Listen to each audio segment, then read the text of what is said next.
Buddy, I think you got the wrong door. The leather club's 2 blocks down. Fuck you. Fuck you, Leatherman. Come on, let's go. Yeah. Huh? Yeah, come on.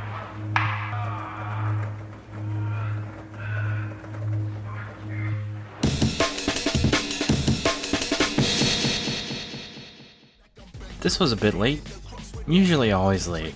Today, we're talking about Shadowrun, Cyberpunk's estranged fantasy-tinged little brother. For a while, Shadowrun was a lot of people's introduction to the genre. In fact, prior to CP2077's announcement, the majority of people I talked to never even heard about Cyberpunk 2020, which is a shame. Before I get into the video though, I won't be introducing the genre again because I did that in my 2077 video, so if you're starting here, go back and watch that one if you're unfamiliar with Cyberpunk. If you're familiar though, just keep watching.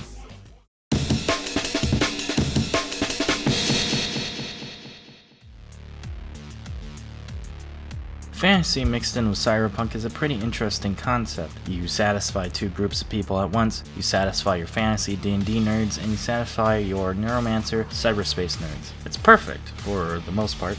Throw in some real world stuff, and a reason why your next door neighbor all of a sudden turned into a sexy elf girl, and you got a really relatable, easy to understand universe. You see, a huge long series of events led to why your neighbor is now your sexy elf waifu. Nukes, magical ley lines starting to flicker back into activation, a bunch of pissed off Native Americans telling the US to go fuck itself and making their own nation, and then people are giving birth to multitudes of sexy elf waifus. Yeah.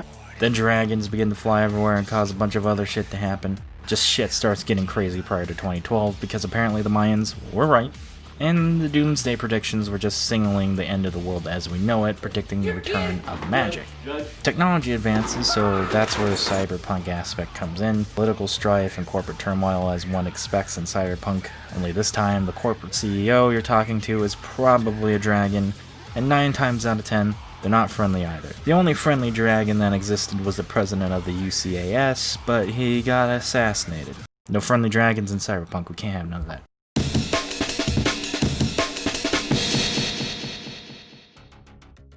So what's playing Shadowrun actually like? Well, if you're into super crunchy games, this one's definitely for you. If not, you're going to be extremely frustrated. Especially since the later editions have extremely horrible editing. Catalyst Game Labs, the new company that has the Shadowrun license, is absolutely notorious for having horrible editing skills, so if you hate crunch, you're going to hate page flipping. 6th edition and Anarchy editions of Shadowrun take a more narrative approach, however, so those editions might be better reserved for the people who dislike crunch. The editing is still absolute shit though.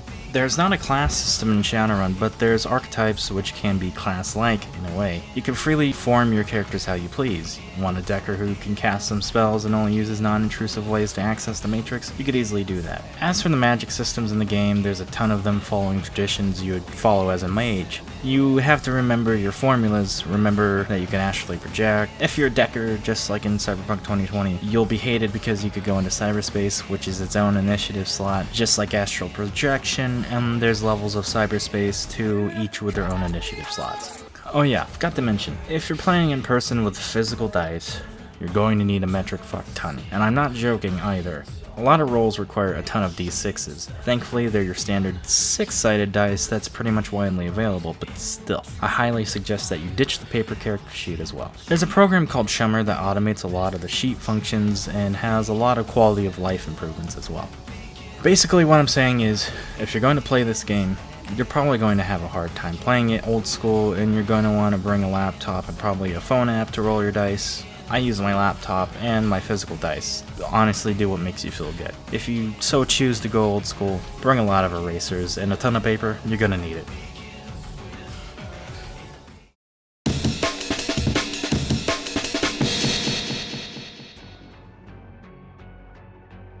Like I said in the previous video, Shadowrun or Cyberpunk 2020. I've played both, and I'm pretty familiar with both of them as well. Each has their strengths and each has their weaknesses, and each definitely has their intended player base.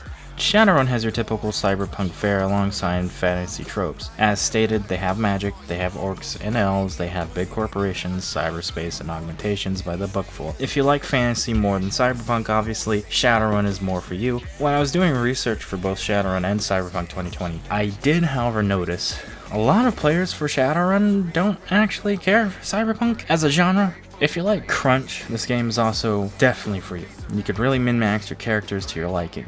I had to play a game with someone who min-maxed their character to death, and I barely got a turn in. So sometimes playing with people who really min-max will be a norm for you. If you, on the other hand, absolutely loathe crunch, you can either play Anarchy or the newest edition, so they at least have something for most everybody. The editing, however, is still absolutely piss poor, and so you're gonna have to expect to grab their errata and commit it to memory. So there you have it, Shadowrun. I hope I answered some burning questions for those interested in the game. Next video will be about GURPS Cyberpunk, so prepare to learn why a tabletop game company got raided by the feds. Anyway, see you in the next video, and try not to get raided by the Secret Service. And Minecraft, of course. I've gone up on drugs so much, I don't think I can come down, I really don't.